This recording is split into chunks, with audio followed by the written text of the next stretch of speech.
Class अब हम देखते हैं कि हमारे पास मैक्सिमम फ्लक्स कब होगा, मिनिमम फ्लक्स कब होगा, मीन्स कि हमारे पास एंगल क्या होगा। ठीक है, तो मैक्सिमम फ्लक्स हम पहले देख लेते हैं कि हमारे पास मैक्सिमम फ्लक्स कब आएगा। अब देखिए हमें फ्लक्स की जो पता, इलेक्ट्रिक फ्लक्स की जो फार्मूला है वो हमें पता चल चुका है। इलेक्ट्रिक फ्लक्स का फार्मूला क्या होता है कि ई डॉट ए, ये एक डॉट प्रोडक्ट है, इसका मतलब है ये आ जाएगा ई ए कॉस थीटा। ठीक है, ये हमारे पास इसकी इक्वल आ जाएगा। अब ये मैक्सिमम और मिनिमम कब होगा ये इस एंगल पर डिपेंड करेगा। ठीक है, कि हमारे पास ये एंगल क्या है, ई इलेक्ट्रिक फील्ड लाइंस और वेक्टर एरिया के दरमियान जो एंगल होगा, जो डायरेक्शन होगी वो रिप्रेजेंट करेगी हमारे पास फ्लक्स को, कि वो मैक्सिमम है या फिर वो मिनिमम है। पहले हम देख लेते हैं कि मैक्सिमम फ्लक्स कब होगा। ये तब होगा क्लास जब हमारे पास जो वेक्टर एरिया था, मैंने आपको बताया था कि वेक्टर एरिया क्या होता है। हमारे पास ये एक खास सर्टन एरिया है, ये एक हमने एक एरिया ले लिया है। ठीक है, और इसकी जो सरफेस है, ये सारी जो सरफेस है, ये जो इसने एरिया लिया हुआ है, ये इसका मैग्नीट्यूड है और इसकी डायरेक्शन हमेशा क्या होगी, नॉर्मली आउटवर्ड होगी, इससे बाहर की तरफ होगी। मतलब अगर ये एरिया है तो इसकी डायरेक्शन ये होगी। सपोज करें ये जो पूरा एक पेज है, ये अगर हमारे पास एरिया है तो इसकी डायरेक्शन ये होगी। ठीक है, नॉर्मली आउटवर्ड डायरेक्शन होगी। अब हम देखते हैं कि हमारे पास ये मैक्सिमम फ्लक्स कब आएगा। तो हमारे पास जो इलेक्ट्रिक फील्ड लाइंस जब पास कर रही होंगी, ठीक है, और जो हमारे पास ये वेक्टर एरिया है, ठीक है, इसको हम क्या कर देंगे, इसके में परपेंडिकुलर रख देंगे। परपेंडिकुलर का मतलब क्या है, इस तरह रख देंगे। जब हम इसको क्लास ऐसे रखेंगे तो इसमें इलेक्ट्रिक फील्ड लाइंस ऐसे सारी पास हो जाएंगी। जब इलेक्ट्रिक फील्ड लाइंस सारी पास हो जाएंगी, इट्स मीन के बहुत ज़्यादा पास होंगी, तो हमारे पास फ्लक्स मैक्सिमम हो जाएगा। क्यों? क्योंकि फ्लक्स जो क्या होते हैं, नंबर ऑफ फील्ड लाइंस पर डिपेंड करता है। जब ये वेक्टर एरिया परपेंडिकुलर पड़ा होगा, ठीक है, सपोज करें ये वेक्टर एरिया पड़ा हुआ है और ये लाइंस पास कर रही हैं, ठीक है, ये परपेंडिकुलर पड़ा हुआ है किसके, इलेक्ट्रिक फील्ड लाइंस के।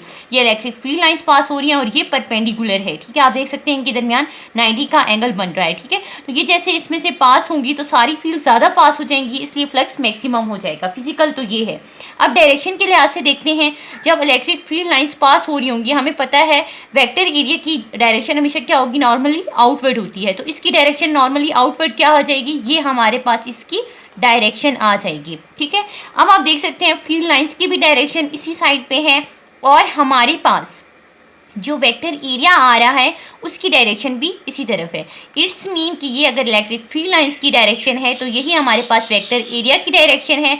तो ये दोनों पैरेलल आ गए हैं। जब पैरेलल होंगे तो हमारे पास थीटा एंगल क्या हो जाएगा, 0 डिग्री हो जाएगा। ठीक है, तो cos 0 हमारे पास क्या होता है, 1 होता है। अगर cos 0 1 है तो हमारे पास ये आ जाएगा ई ए के इक्वल आ जाएगा, कि वो जो एरिया है और नंबर ऑफ फील्ड लाइंस की इक्वल आ जाएगा। ये हमारे पास फ्लक्स मैक्सिमम हो जाएगा। अब हम देखते हैं मिनिमम को। ठीक है, कि हमारे पास मिनिमम फ्लक्स कब होगा।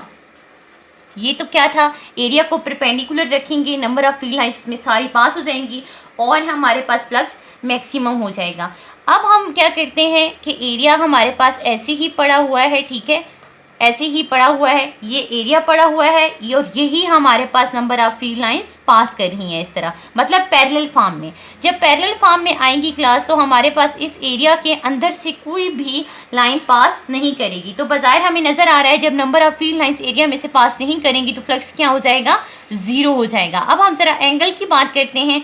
तो एंगल क्या होगा हमारे पास, ये देखें नंबर ऑफ फील्ड लाइंस ऐसे पास कर रही हैं और इसकी डायरेक्शन क्या है, नॉर्मली आउटवर्ड है, बाहर की तरफ है। तो इन दोनों के दरमियान जो एंगल बना है वो क्या आ गया, 90 आ गया है। अब एंगल हमारे पास 90 आ गया है और cos 90 हमें पता है क्या होता है, 0 होता है। सो हमारे पास जो फ्लक्स आ जाएगा वो 0 आ जाएगा। आप 0 cos 0 0 हो गया और ये 0 से मल्टीप्लाई होकर हमारे पास सारा 0 हो गया है। कैसे, देखिए ये अब हमारे पास एरिया है, ठीक है, ये एरिया पड़ा हुआ है। आप सपोज करें ये फील्ड लाइंस है, ऐसे पास कर रही है, ठीक है, इसके ऊपर से पास कर रही है, इसके अंदर से पास नहीं कर रही। तो एरिया में से जो पास करेंगी वो हमारे पास फ्लक्स होता है। ठीक है, जब एरिया में से नंबर ऑफ फील्ड लाइंस बाहर पास ही नहीं कर रही तो इसका मतलब है फ्लक्स 0 है। और एंगल के लिहाज से क्या है कि हमें पता है ये जो एरिया है इसकी डायरेक्शन क्या है, नॉर्मली आउटवर्ड है। ये अगर लाइन्स है तो ये इसकी डायरेक्शन आउटवर्ड है। आप देख सकते हैं इनके दरमियान एंगल क्या है, 90 है। तो ये हमारे पास फ्लक्स मिनिमम हो जाएगा, 0 हो जाएगा। जाएगा। इसके अलावा अगर हम किसी भी डायरेक्शन पे फाइंड करना चाहें, ठीक है, कोई और ओरिएंटेशन रखें, सपोज करें हम जो हमारे पास एरिया है, ठीक है, उसको थोड़ा सा इंक्लाइन कर दें, ठीक है, इंक्लाइन करके हम देखें कि इसमें से कितनी लाइंस पास कर रही हैं, कुछ पास कर रही हैं, कुछ नहीं कर रही, तो तब हमारे पास हम कैसे करेंगे, वहाँ से एंगल फाइंड कर लेंगे, एंगल फाइंड करने के बाद यहाँ पे पुट कर देंगे और कोई वैल्यू हमारे पास फ्लक्स की आ जाएंगी।